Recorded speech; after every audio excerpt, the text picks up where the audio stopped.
Helicopter की टिकटें book होंगी या नहीं होंगी। मैं आपकी जानकारी के लिए यह भी बता दूं, जो 2024 में बद्रीनाथ के लिए 600 रुपया यहाँ से किराया फिक्स किया गया है। सीतापुर का जो एरिया है इसको क्रॉस करने में सोनप्रयाग की पार्किंग फुल हो रखी है, सीतापुर की पार्किंग फुल हो गई है। आप सोनप्रयाग से घोड़ा लेना चाहते हैं तो आपको 3550 रुपया पेड करना पड़ेगा। आप मेरे से कांटेक्ट कर सकते हैं, मैं आपके सारे डाउट दूर करूंगा।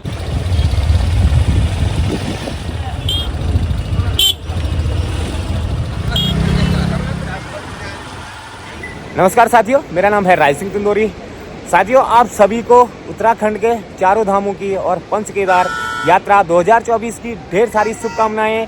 दोस्तों, जैसे कि उत्तराखंड के 4 धामों में से यमुनोत्री, गंगोत्री और सिद्धि केदारनाथ धाम के कपाट खोल दिए गए हैं और बद्रीनाथ धाम के कपाट 12 मई को विधि विधान के हिसाब से खोल दिए जाएंगे। इसी प्रकार से पंच केदारों में से श्री तुंगनाथ जी के कपाट भी खोल दिए गए हैं और श्री मद्महेश्वर धाम के कपाट 20 मई को खोल दिए जा रहे हैं। तो अगर आप लोग भी उत्तराखंड आने की तैयारी कर रहे हैं, 4 धाम यात्रा पे आने की तैयारी कर रहे हैं, पंच केदारों की यात्रा की तैयारी कर रहे हैं, जरूर शामिल होइए इस 2024 में पंच केदारों की यात्रा में। श्री केदारनाथ, श्री बद्रीनाथ और गंगोत्री, यमुनोत्री चारों धामों की यात्रा जरूर करिएगा। जैसे कि श्री केदारनाथ धाम में जब यात्रा खुलती है तो पिछले 2-3 सालों से यात्रा शुरुआत के दिनों में ही बहुत ज्यादा रस पकड़ रही है। इसी प्रकार इस साल भी जो 2024 है, 2024 में भी बहुत ज्यादा यात्रियों की संख्या शुरुआत से ही उमड़ रही है। और आप मेरे पीछे देख सकते हैं, सीतापुर की बस पार्किंग में जो गाड़ियों की खचाखच भीड़ है वो सब जगह पैक हो रखी है। सोनप्रयाग की पार्किंग फुल हो रखी है, सीतापुर की पार्किंग फुल हो गई है। गाड़ियों को लगाने के लिए बहुत मुश्किल हालात यहाँ पे पैदा हो रहे हैं और सड़कों के किनारे किनारे भी अब पार्किंग कहीं पे बाकी नहीं बची हुई है। यह तो शुरुआती ट्रेलर है, आने वाले दिनों में यह बहुत अधिक बढ़ जाएगा। तो दोस्तों, आप लोग वीडियो को शुरू में ही लाइक करिए, कमेंट करिए, शेयर जरूर करिए। अगर आप श्री केदारनाथ धाम आना चाहते हैं तो आप मुझसे कांटेक्ट भी कर सकते हैं। मैं अपना नंबर डिस्क्रिप्शन बॉक्स में दे दूंगा। जो भी जानकारियां आप लोग जानना चाहते हैं श्री केदारनाथ धाम के बारे में तो आप जरूर मुझसे कांटेक्ट करिए। तो देखिए दोस्तों, पिछले कई सालों से सीतापुर में जो ट्रैफिक की स्थिति है वो बहुत ज़्यादा हो जाती है, क्योंकि आपदा 2013 के बाद यहाँ पे जो बड़ी पार्किंग बनाई गई है, बस पार्किंग, इसकी वजह से और यहाँ पे जो होटल्स बन गए हैं, बहुत ज़्यादा क्राउड सीतापुर में हो जाता है। और सीतापुर में रास्ता 1 वे किया गया है, यहाँ ठीक सामने से यहाँ से 1 वे किया गया है रास्ता और फिर यहाँ से वापस भेजा जा रहा है। और ये पार्किंग के साइड से ही आप देख सकते हैं सब जगह गाड़ियों का जो जाम लगा हुआ है हर जगह। और लगभग सीतापुर का जो एरिया है इसको क्रॉस करने में 1 से 1.5 घंटे अभी लग रहे हैं। और कहीं भी यहाँ पे पार्किंग में गाड़ी लगाने के लिए कहीं भी जगह नहीं मिल रही है। सब जगह सारी पार्किंग है। पिछले कल के मुकाबले आज में सारी पार्किंगें फुल हो गई हैं सोनप्रयाग, सीतापुर में। और अब तो लोग हर जगह सड़क पे भी गाड़ियां लगाने वाले हैं और सड़क पे भी गाड़ियां लगाना शुरू कर गए हैं। तो दोस्तों, पिछले कुछ दिनों से और कुछ ऐसी वीडियोस, रील ऐसी केदारनाथ धाम से वायरल हो रही हैं। क्लिकबैट बना के लोग बता रहे हैं केदारनाथ में बंद है, केदारनाथ में दर्शन नहीं होंगे। ये सब कुछ आप लोग जो भी सुन रहे हैं यह सारा कुछ फेक है। प्रशासन ने काफी अच्छे से यहाँ पे इस बार शुरुआती जो दिन है इन दिनों से मैनेज कर रही है।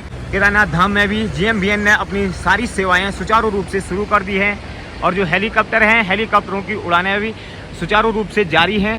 हालांकि 10 तारीख को केदार धाम में जो भी दुकानें वगैरह लोकल दुकानें थी, आसपास के जो व्यवसायों की थी, वह बंद रही, मगर इसका ज़्यादा कोई बड़ा असर यात्रा पे नहीं दिखाई दिया। और आने वाले दिनों में यह स्थिति काफ़ी सामान्य होने वाली है, तो आप लोग बिल्कुल घबराइएगा नहीं। तो दोस्तों, मौसम की बात करें तो मौसम सुबह के टाइम पे एक बार तो बादल पूरे पैक हो गए थे गौरीकुंड, सीतापुर, सोनप्रयाग और नीचे पूरी वैली में, मगर अभी आप देख सकते हैं बादल काफ़ी छट चुके हैं। हालांकि केदारनाथ साइड में भी आज सुबह के टाइम पे हल्की सी बारिश हुई और कल शाम को हल्की सी स्नोफॉल भी केदारनाथ धाम में देखने को मिली और ठंड काफ़ी बढ़ गई है केदारनाथ धाम में। अगर आप लोग श्री केदारनाथ यात्रा पे आ रहे हैं तो आप लोग अपनी बेसिक तैयारियों के साथ जरूर आइएगा। अपने जो रिक्वायरमेंट की चीज़ें होती हैं और आवश्यक चीज़ें हैं उनको जरूर साथ में रखिएगा।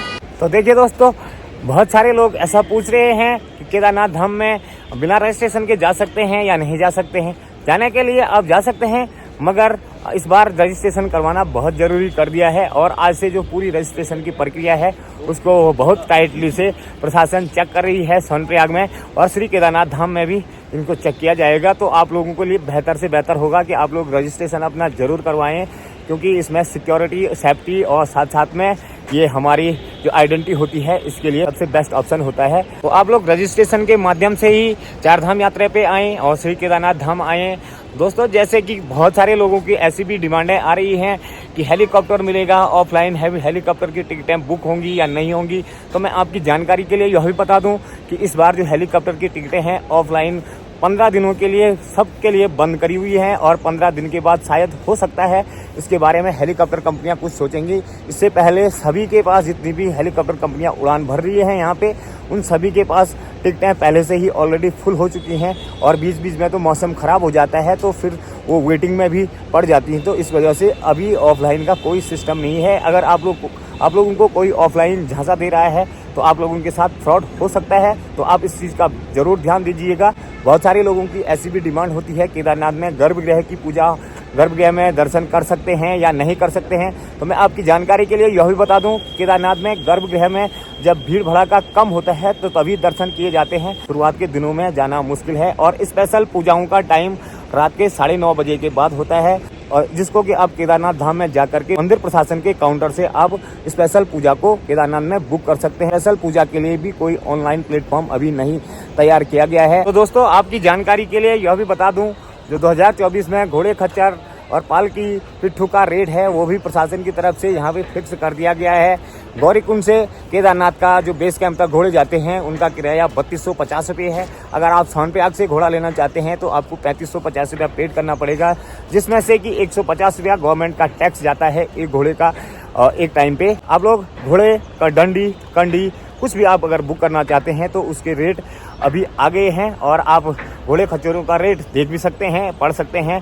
और डोली का रेट पिछले साल के हिसाब से 1000 रुपया और कुछ बढ़ाया गया है। लगभग 10,000 के अराउंड आपको इस बार डोली यहाँ पे मिलने वाली है। तो देखिए दोस्तों आपकी जानकारी के लिए मैं यह भी बता दूं कि जो हरिद्वार से गाड़ियां आती हैं, बसें आती हैं हरिद्वार ऋषिकेश से, हरिद्वार से सोनप्रयाग का किराया बसों के जरिए 550 रुपया है और ऋषिकेश से 500 रुपया फिक्स किया गया है। और यहाँ से जो बद्रीनाथ के लिए बसें जाती हैं, बद्रीनाथ के लिए 600 रुपया यहाँ से किराया फिक्स किया गया है।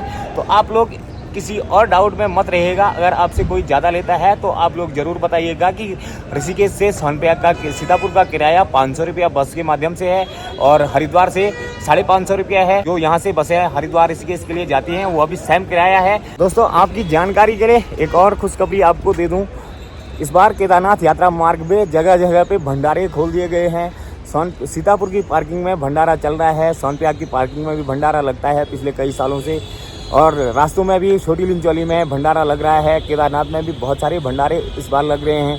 तो इस वजह से श्रद्धालुओं को ज़्यादा दिक्कतें इस बार नहीं होने वाली हैं। और केदारनाथ में बर्फानी बाबा का, ललित दास जी महाराज का भी जो भंडारा है वो भी बराबर चलते रहता है। तो आप लोग अगर श्री केदारनाथ धाम के बारे में कुछ डाउट में हैं तो आप मेरे से कांटेक्ट कर सकते हैं, मैं आपके सारे डाउट दूर करूंगा।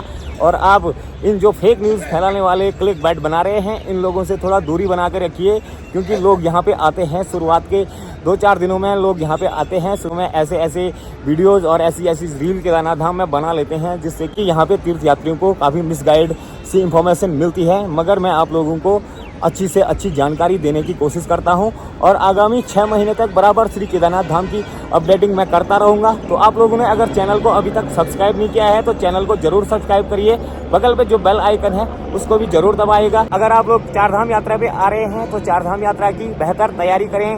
तो दोस्तों आज के इस वीडियो को यहीं पे खत्म करते हैं, मिलते हैं आपको एक नेक्स्ट ब्लॉग में। तब तक के लिए आप सभी को जय बाबा केदार।